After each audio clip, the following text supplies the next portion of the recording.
Pour certains expatriés et certains voyageurs, ce n'est pas comme d'habitude. Lundi, après l'enlèvement d'Hervé Gourdel, les autorités françaises ont appelé à la plus grande prudence.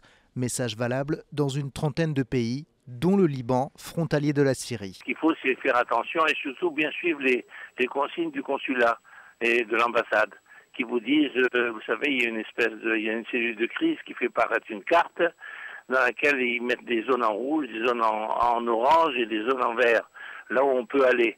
Et par conséquent, on est constamment avec les yeux sur cette carte qui est modifiée tous les mois. Internet, un outil précieux pour mettre en garde et pour faire en sorte de diminuer le risque. Ce site, par exemple, permet de recevoir par SMS ou par mail des recommandations de sécurité lorsque la situation évolue.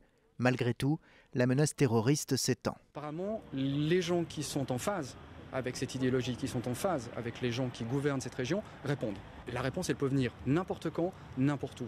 On entre, à mon sens, on entre potentiellement dans une phase qui va être infiniment chaotique, et donc, par définition aussi, qui pour les ressortissants de nos pays va être, hélas, infiniment dangereuse. Le danger peut se manifester ici ou là, y compris sur le territoire. Pour Manuel Valls, la sécurité nationale est en jeu, comme elle ne l'a jamais été au cours de ces dernières années.